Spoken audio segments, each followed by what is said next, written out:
Well, I'm here this afternoon. My name is John MacMurray, and I'm with Paul Young, the author of The Shack and the newly released a couple months ago, Crossroads. And Paul, thanks for doing this with me. It's always great to be with you. Thanks. Especially when nobody can see us. Yeah. This is great. And we're doing this a little bit, not only to help people know a little bit about Paul's books and what he's doing, what he's attempting to say and share with us, but also we are going to be doing 3 conferences together, and they're called the Open Table Conference. You can check them out at opentableconference.com, simple enough, and you'll get all the information you need. We'll be doing conferences 3 times this year, and we'd love to have you join us in the conversation. So today we're going to have a Facebook too. Right? Yeah, it's on Facebook as well, Open Table Conference Facebook page.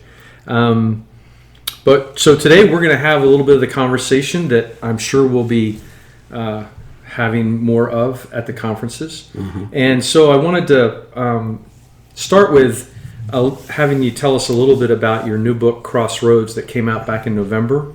And I was thinking about this when we were talking earlier, that when someone asks me how to describe the book, especially without giving away like the whole thing of the book, I said I think it's the best ever that I've read exploration into what does it mean for God to try and reconcile the unreconcilable. Yeah, that's a great description, and one that I'm really comfortable with. Because, when I write, I don't write with an agenda. I'm not an evangelist writer. I'm not trying to pull people from where they're at into where I'm at. Or that's not of interest to me. I'm an exploratory writer. I'm a missionary kid and a preacher's kid who grew up in the evangelical church, so I know what all the questions you're not allowed to ask are. And I want to explore those questions because they're really important. Questions about the goodness of God, the character of God. What's the cross all about? There's just a ton of these kinds of questions. And the questions that, there's a lot of them in the Shack, but in Crossroads, the big question is exactly what you said. How does the kindness of God, the goodness of God, the forceful gentleness of God, how does it penetrate into someone who doesn't want it? And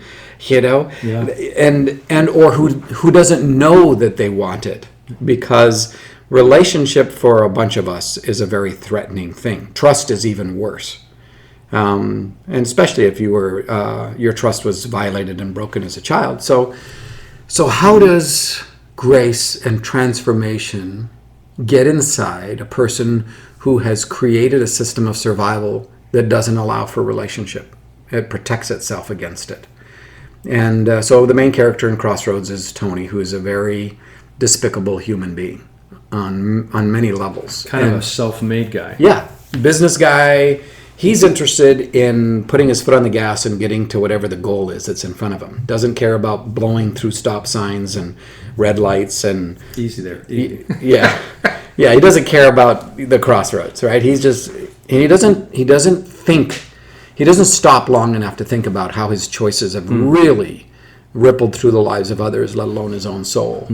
And we all come to crossroads, and crossroads are daily choices that we make, as well as major events that happen in our lives. So daily choices could be the choice to forgive or let go of something somebody said that was spiteful, or it's the choice to be kind in a situation where it's easy not to be. Those are crossroads. We don't recognize them as that, but they impact the direction that we go, and we're constantly invited into those. But there's big ones like the death of someone we care about, or the loss of something. It could be a business, it could be a dream, it could be the ability to do something, it could be the exposure of an addiction or an affair. These things are kind of like right in front of you, and you have to make the choice whether just to blow through it and keep trying to survive, or stop long enough to maybe consider, maybe I don't want to be like this. Maybe I don't want to go down this road. Maybe I need to ask some questions. Is this who I want to be? And it's that time where you start noticing all the damage that's in your wake, and paying attention to how you've been hurt yourself. So crossroads usually come from the confluence of other people's choices as well as your own. It'd be great if everything was everybody else's fault, but it's just not that way, right? Yeah. The biggest regrets we have are the choices that we made that hurt other people. And as long as you don't face those, it's kind of like they don't exist. But a crossroads will make you look at them. So we can kind of live in denial. Yeah, and I think a lot of us do. Yeah. I mean, especially in a world where production and performance is the key motivator. Well, it's not the motivator; it's the goal. And then the motivators are things like guilt and shame and condemnation. Now, you explored that a lot in the shack too. That's a common theme for you. It is a common theme for me. Because I really believe that the human soul is much more magnificent than we think it is. Think about this. You have a God who could have created any way that God wanted to. Right. There's got to be an infinite amount of potential creations, and He creates this one. Why? Well, it's the best out of the choices. Well, that doesn't make any sense to me, right? Doesn't look like the best. No, right? It doesn't look like, and a lot of times it doesn't feel like the best. I've got a friend whose 4-year-old nephew just passed brain cancer. That doesn't seem like a good creation to me. No.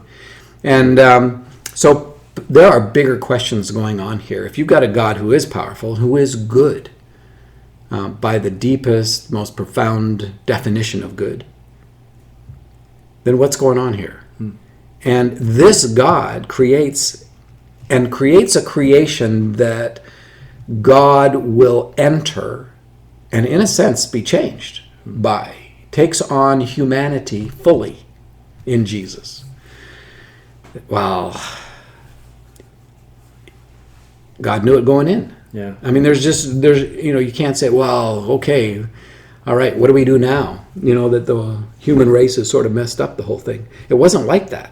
The cross, which is a human invention, was anticipated from the very beginning. Jesus was slain from the foundations of the world, which means that it was anticipated and wrapped inside the goodness of God. And still He created. Yeah. I'm working on this Crossroads devotional thing, and that was one of the things today I'm working on, going, and you still created. Yeah. What does that say about the magnificence of the human creation that we don't have any clue about?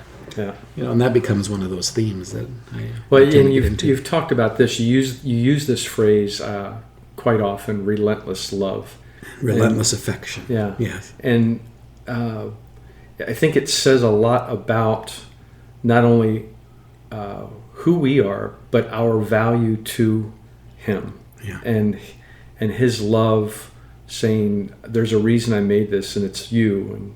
And you just explore that a lot as well. Yeah. And I think you do in this book. At least I certainly think it comes through loud and clear. Yeah, it's definitely a theme. And Crossroads is a broader story than The Shack. It has more community and character development in it. In some ways, it's a better written book.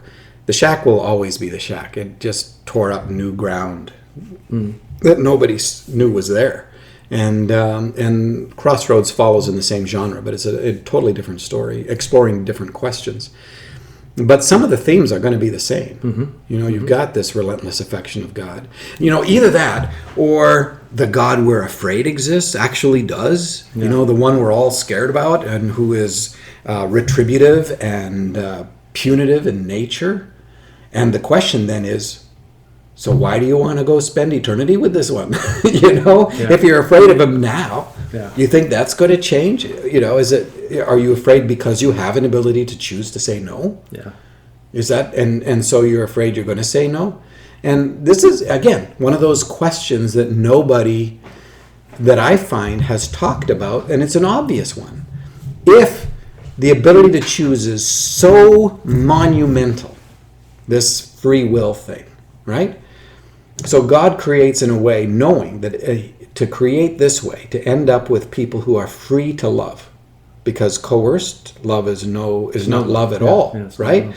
So if the goal is to have a creation that is free, in terms of the human creation, that is free to actually love, to be in relationship, to experience the kind of quality of love that exists between the Father, Son, and Holy Spirit. If that's the goal, then this ability to choose to say no must be absolutely central to this creation, right?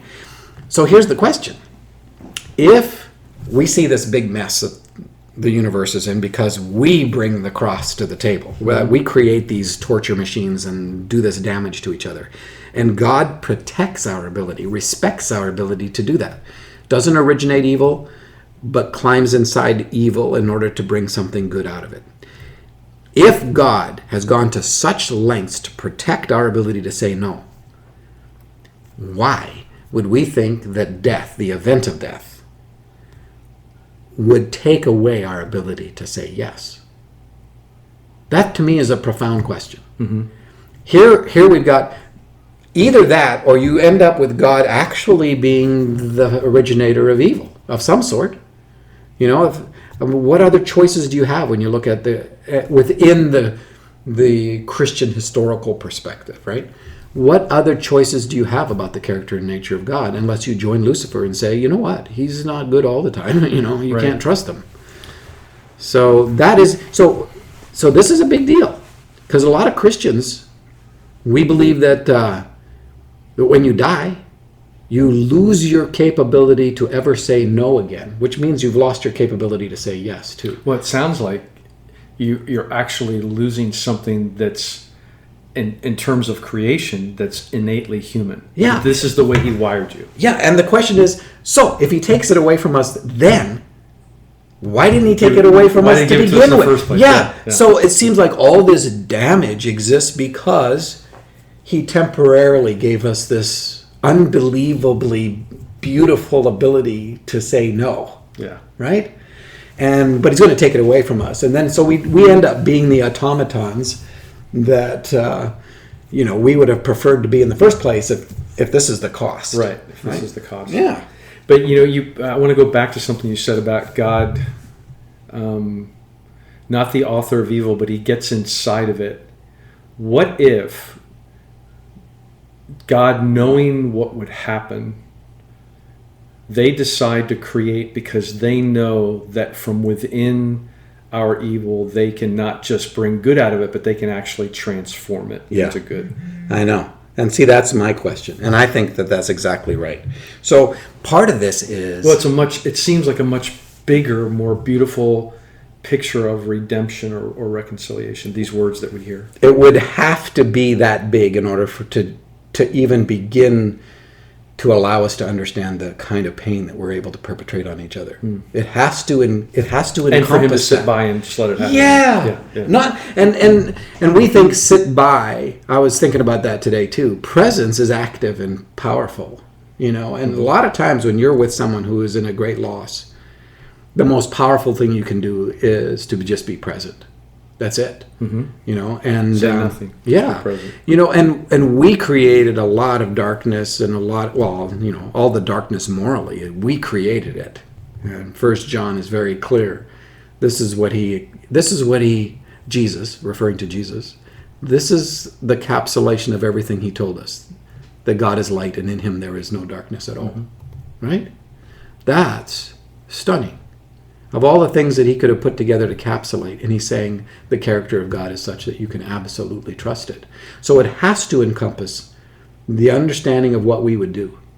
And the choice to create was the choice to embrace within himself. What are the alternatives? He doesn't know what we're going to do? Yeah. So then he's not omniscient. No. Or he doesn't have power to do anything about it. He's helpless. I mean, these are questions that, we as humans have been struggling with for a long, long time. Yeah. Nothing new. But I love your creativity, the way that you can put these questions into a story and kind of get behind our defenses. Yeah. And allow us That's to so actually fun. ask them. Yeah. And deal with them. It took me a long time to get there, so don't, I'm a missionary kid, preacher's kid, so I had a long ways to go. And it's not an easy environment coming out of to get to the place where you feel bad about even asking the questions. And most of my life, it was like, and so I did it in secret. I asked my questions and read the guys and the old dead people and listened to things going on and having conversations. But, a lot of it was, man, we have such a guilt-based, performance-oriented religious indoctrination to a degree that we don't even allow ourselves to ask the questions. These are legitimate questions. So, Rob Bell writes a book, asks great questions, and everybody gets mad at him. Like, really, come on, let's at least ask the questions. Do you think God is not a big boy, that he can't take it? Right? And you're right. What are the alternatives? Well, one, God doesn't know, and therefore he gets surprised along with everybody else. Yeah. Well, if what's the difference between that and saying that, oh, okay, well, this was a mistake. Yeah. And you must be a mistake too. Oops. Yeah. Father, Son, Spirit. Cosmic doctor who got something wrong, and on the operating table. Well, and another one is he's not good, and that's really where I think it always ends up somehow getting back to that. Yeah, and what is good? Mm-hmm. That's the question, right? Because Plato said he's good, but he didn't know what it was. Yeah, he just knew it wasn't him. And so those questions, and we just went through Easter, which I think brings a lot of those questions right to the fore. Because a lot of people look at the cross and they don't get it. And it's because we have imputed to God the character of a father, the likes of which none of us would want to be. Right? So we look at, my tradition, my background, is where God the Father is punitive and retributive, takes out all of his anger on his son. And just so he can be right with me. And I'm supposed to trust him, which makes no sense to me. But it was the way that I grew up. And this is assuming that God, I think we all agree that God has anger toward sin. Yeah. But what we don't ask is, why is he angry toward sin? Yeah. And because we typically come up with, at least, and I think I come from a tradition that's similar to yours. Yeah. We come up with, well, he's angry towards it because there's something about him that demands that he has to punish it. He has to somehow lash out against what is wrong, and as though that fixes it. His righteousness has been indignated. Yeah. Right. Yeah. So God's held to a standard that actually holds him captive, that he has to lash out this way. Yeah. Yeah. Rather than, I'm a father, and if I have a child, one of my kids, and we have 6. If say one of my daughters believes a lie about her value and about her worth, has gotten suckered by the world, and she's trying to prove that she has worth when she has it the entire time. That lie, you don't think I'm angry about that lie? And if I had, which I don't, but if I had, because I have a friend who has a son who is a methamphetamine addict, which is a horrible addiction. But it could be any addiction. You think I feel kindly toward that kind of damage and that kind of prison and that kind of bondage? I don't. I want to be a consuming fire. I want to burn it out. But it's precisely because of my nature as a father toward my child that I want to have this fury. Well, I have this fury. I mean, if that's their situation, give me the power and the authority to burn it out. Now, I do it in a very unrighteous way. I'd fix it. Yeah. Not this other-centered, self-giving love that God seems to have. But I know about that love because of my relationship with my kids. Mm-hmm. Right? Where I'd step in front of a bullet, no questions asked. I'd take their pain. No questions asked. So it comes back to something we just said earlier, and actually 2 different facets, it seems. One is that God has figured out a way to destroy the thing that is destroying us without destroying us. Right. And keeps intact our ability still to choose to say no. This whole free will, this choice, this unbelievable respect for his creation, what he's made. Yeah. And he's doing it with people that not only don't even know that they're destroying themselves, Yep. but they actually like what they're doing, and please don't interfere with what I'm doing. Yeah. I don't want to be reconciled because Yeah. So it just, you go, what genius? How does he get past this? And again, I love your story because it's a great story of possibility of, well, maybe he gets it past it like this. Yeah. Maybe this is some of what he does. Yeah. There is a uniqueness to the redemptive process of every individual's life because of the uniqueness of that person's soul. Right. And it has to be. You either say that there is a kind of a legal model out there that God has to subscribe to, or you're dealing with an actual relationship here, which takes into account the uniqueness of your choices, the ones that are good and the ones that are evil, right? And encompasses all of that. We created the cross. And this is my theme right now because of Easter and because of stuff I've been working on. Human beings created the cross. Did not originate with God. Anticipated by God because Jesus was slain from the foundation of the world. So when God created, God knew that we would come up with a torture device almost unlike anything else that ever existed. A cross is designed to keep a human being alive as long as possible and as much pain as possible. Right. To increase the suffering. Increase the suffering. Yeah. And it's a horrible, monstrous machine of torture. So that's where Jesus goes. God, who has joined us fully in our humanity, goes to the deep torture machine and embraces it. And in that embracing, transforms it into an icon of grace. The symbol of the cross is precious to billions of people. How does that happen? Because that's about as deep a darkness as you can go. And that's exactly where Jesus went. And he didn't go by himself. That's according to John 14 through 17, right? He took the Father and the Spirit with him. So that's the transforming nature of a God who has relentless affection toward a creation that he fully knows and understands, and protects their ability to continue, potentially forever, to say no. Mm-hmm. But it doesn't stop the relentless pursuit of that love, by definition. And that's it. And as you begin to ponder this and think on it and kind of mull it over, it's beautiful. And you at least I and we've talked about this. You're so humbled and you're so grateful because he's so much better than we ever thought.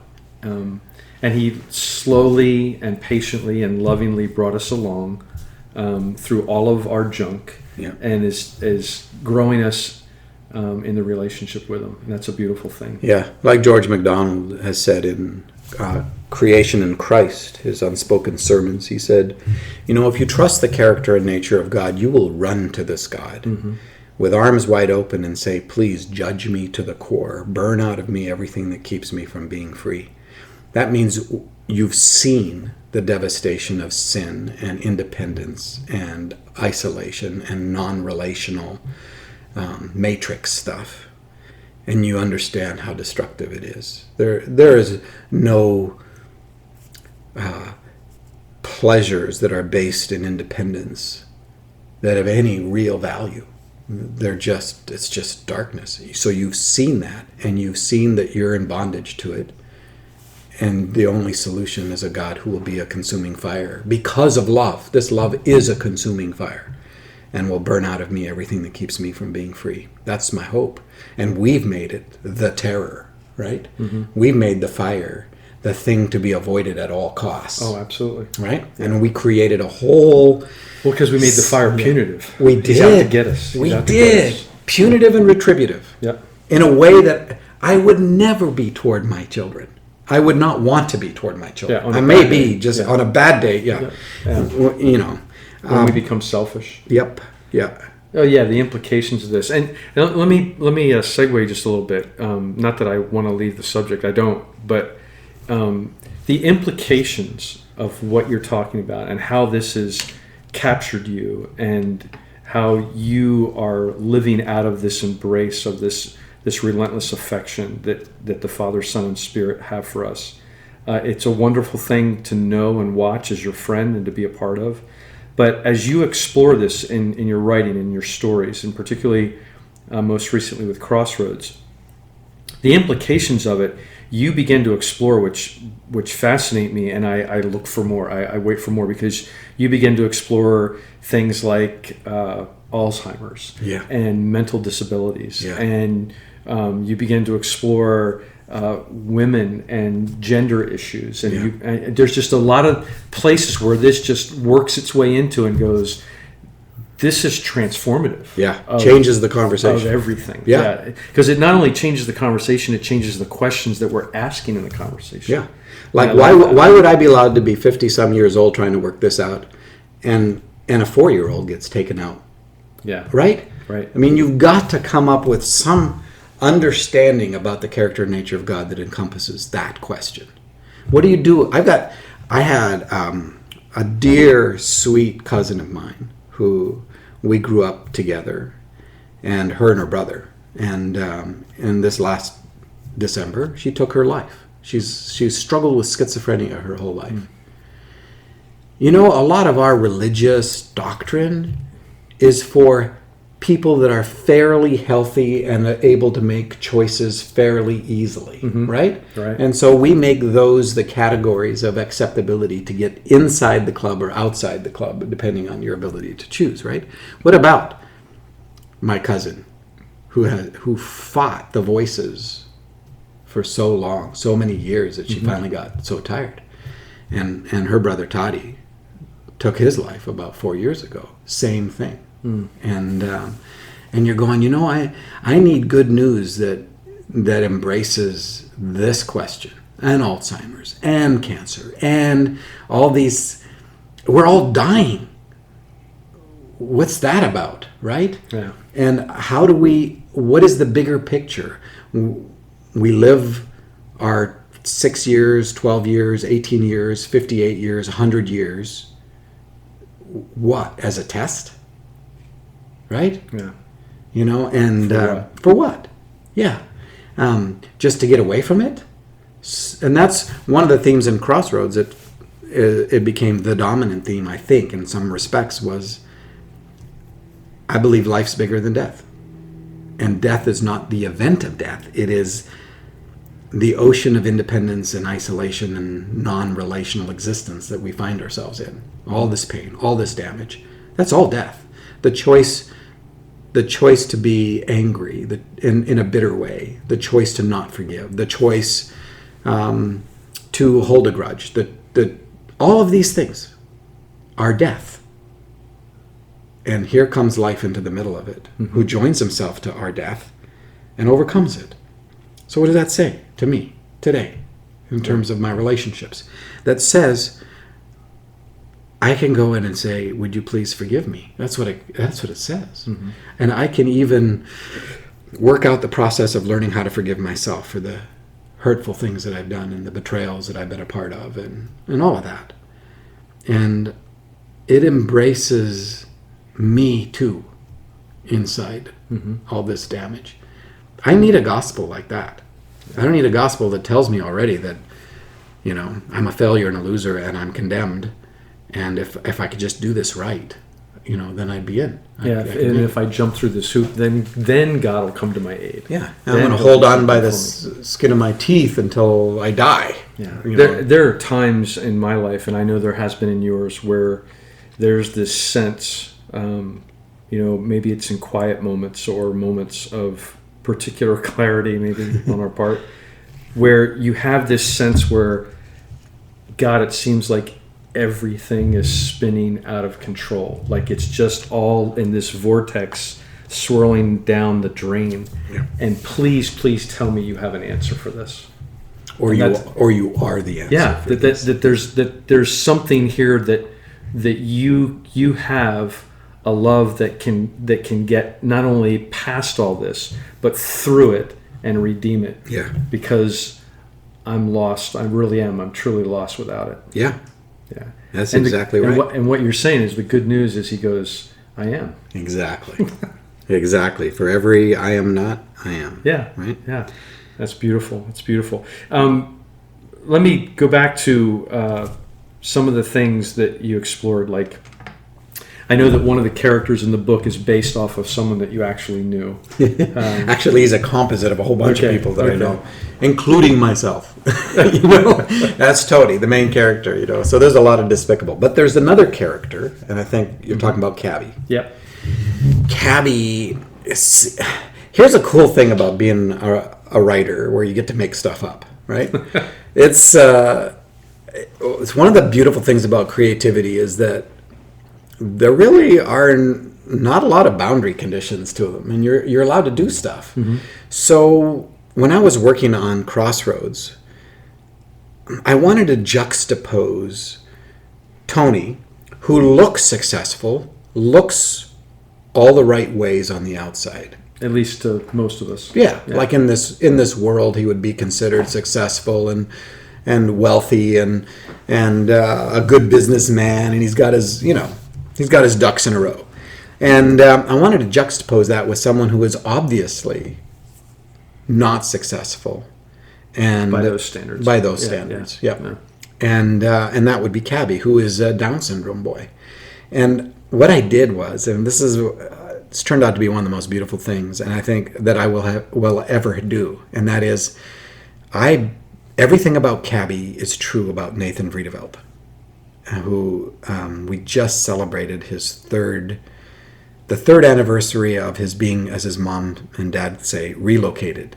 He died 3 years ago. Was killed by two cars out in the middle of a freeway because he was playing hide and seek with those who were his caregivers at the time. And but he was 17, and we've known his family since before Kim and I were married, and that's almost 34 years. So, and so we've known him his entire life, and I was able to place a 100% authentic, true human being inside a fiction story. Yeah, I know. Isn't that cool? Yeah. So there's nothing when you read Crossroads. There's nothing about Cabby that is not true about Nathan, and that includes the internal struggles.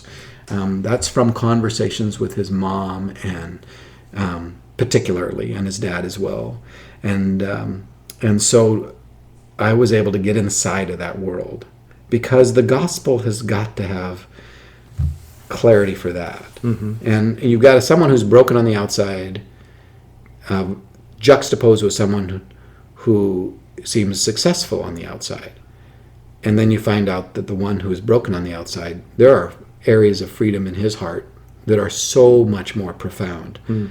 And this person who seems successful on the outside is actually very broken on the inside. And so the juxtaposition really worked for me between those two characters. And I love Cabby and how Cabby emerged. Even his favorite epithet is true, which could get me in a little trouble. But, what can you do? No. Let me come back to something that you started to say, and part of the reason for this is because,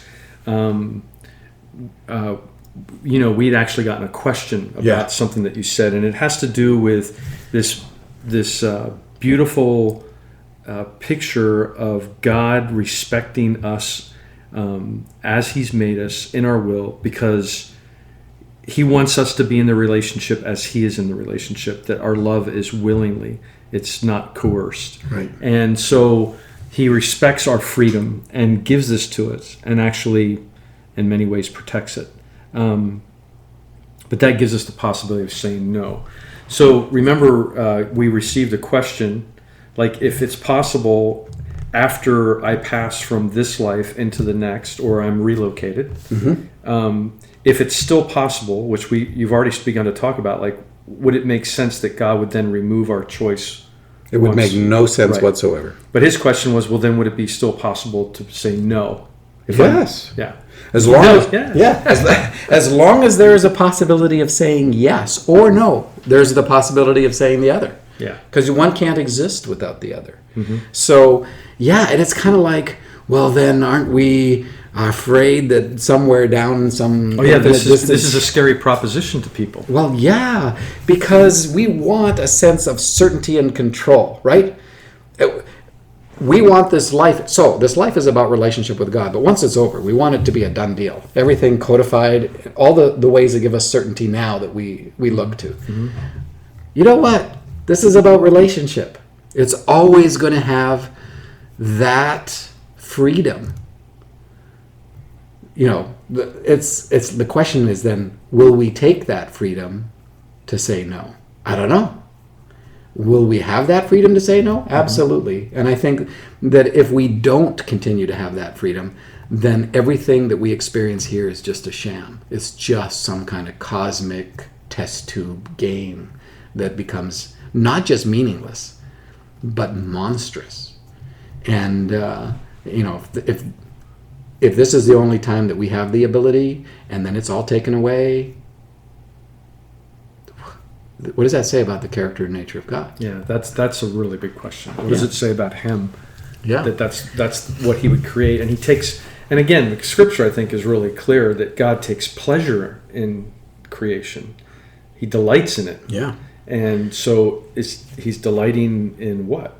Yeah. If it's that way. Yeah. Which then tells me something about his character. Like, but again, yeah, I think what you bring up is huge and it's monumental. But I think there's fear for us because we fear, you know, like you said, we want the certainty. And people, I know for me that there are times that what I would do is project the ability to choose from a fallen nature that I'm in right now dealing with, as opposed to something that has been transformed and changed and is transforming and continues to transform. There's a real difference in thinking of yourself as a fallen nature, fighting it out with a new nature. Right. Okay, that's a house divided. Yeah.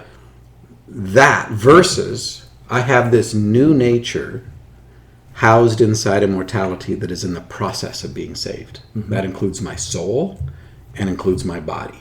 Yep. Eventually, my body will be restored in every sense that matches the healing of my soul and the healing that's already happened in terms of spirit. But I have a new nature housed in immortality, and that's where the war is. It's between the spirit and flesh. It's not between my old nature and my new nature, because as soon as you do that, you have no choice but to believe that fundamentally, at your basic core nature, it's the fallen one. That's what you have to believe about yourself. Yeah. So you're always at war with yourself against yourself. And I think that's part of the Gnostic heresy that Paul fought in the early church. Mm. So this is... I use this illustration because I think it clarifies, and that is nobody prays for patience in the New Testament. Nobody does, right? Mm-hmm. Christians do it all the time because we think, what are we thinking when we're praying for patience? That God has that we're essentially impatient. Yeah, well, yeah, because we're fundamentally impatient. Therefore, God, please take from your big vat of patience that you have somewhere in heaven, right? Because there's a tree somewhere that has these fruits, right? And so give me a shot of this, right? And people always don't pray for patience. And they don't mean like, oh, it's because you by nature already are. No, they mean because then God will do something that will hurt you so that you can learn how to be patient, right? I mean, that's the scenario that we have inside of our hearts. And the truth is that nobody prays for patience in the New Testament because they know it's a fruit of the Spirit. When the Spirit has joined herself to my spirit, patience joined herself to my spirit. Mm-hmm. And I, by nature, for me to be impatient now is to go contrary to my nature. Well, that changes everything, right? So for me to act impatiently is for me to participate in a lie, something that it's not true. Well, now I'm not divided against myself. And I can choose, empowered by the guidance and teaching of the Holy Spirit, to agree with Jesus about who I am. And I'm a patient person. Yeah, so much of this comes back to identity issues. Huge. Like all of these things are so profound to the question of who we are. and who we are in Jesus. And we want God to climb inside of our heads and just change us so that we think right. Right? Kind of without our participation. Yeah, like just do it to me. Like just Yeah, do the really. operation. Okay, isn't there magic for Put this? me under and do the operation. Yeah. I call it extreme soul makeover, right? Send me to Disney World and fix me by the time I get back, right? Because I hate making all these bad choices, right? And it got to say, look, there's a process of a child growing up. There's a process of the dismantling of the lies, but they are so ingrained into your soul that I can't just pull them out without it being a violation and an abuse within itself, right? Yeah. So this is process. This is life. This is learning how to humble yourself. This is acknowledging that it's time to ask for forgiveness, right? Not just apologize. So there's all these nuances about the respect of God for the process of a human being that kind of ticks me off. It's like, really, come on, there's got to be an easier way than to let me participate. And yet at the same time, it's like, to be respected like that, to be considered, that taps into some of the deepest longings of our hearts. For someone to actually know us and like us. Yeah. And I think you and I have both been exposed to a thinking about God that's almost like what you're saying is almost like unthinkable, because this God's in complete control, and this aspect of control is so blown out of proportion that now it becomes if you even suggest that I participate in any way, then you're taking away from God, and it has to be all of God. Yeah. And we grew up that way. We made his imminence and his transcendence the same thing. Right? So we have this sense of the transcendence of God, that God is outside of time and space and matter, because everything that is created in Jesus, right? So God there was a time when there was no creation. Right. So there's transcendence, right? There is a creation as opposed to a creator. And so we have that sense of transcendence. Then we talk about imminence, that God with us, God didn't just create creation inside Jesus. Then Father, Son, and Holy Spirit went into creation and joined us there in Jesus, right? So we've got this movement between transcendence and imminence. And a lot of times when we say, well, God's in control, we're actually making a reference to the transcendence.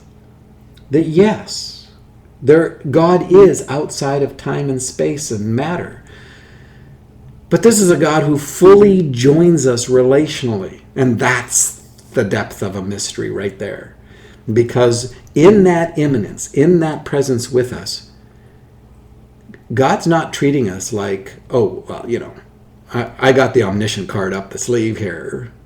No, he relates to us face to face in relationship, considering us as the center of what's going on.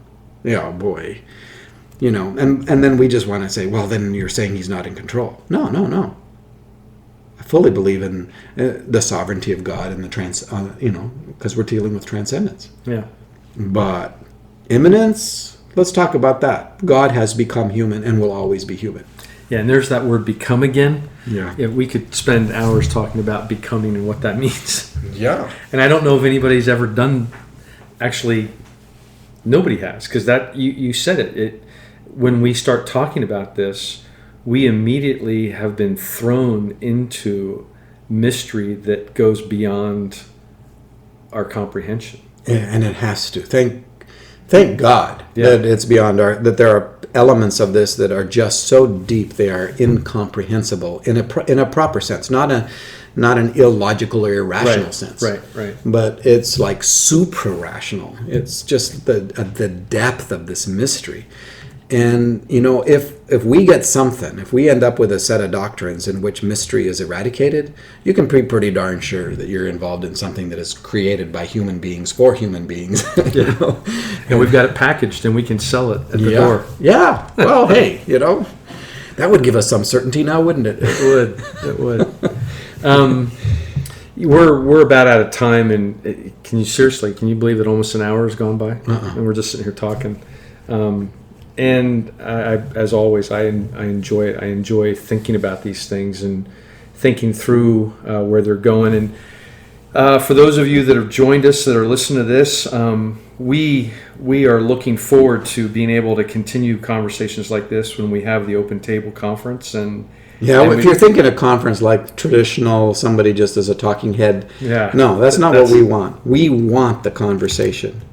And we want the questions, and we want the community that is a part of this, and that's our desire. It's not to try to, again, be evangelistic and pull people from here to there. It's like learning how to respect the activity of God in the life of a magnificent and intricately designed human being.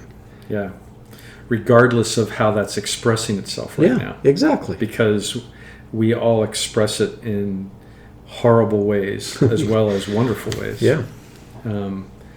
And so, we want to invite you and encourage you to join us at any of the locations. Go to the website and check it out, and have all the information there of how you can be a part and join us.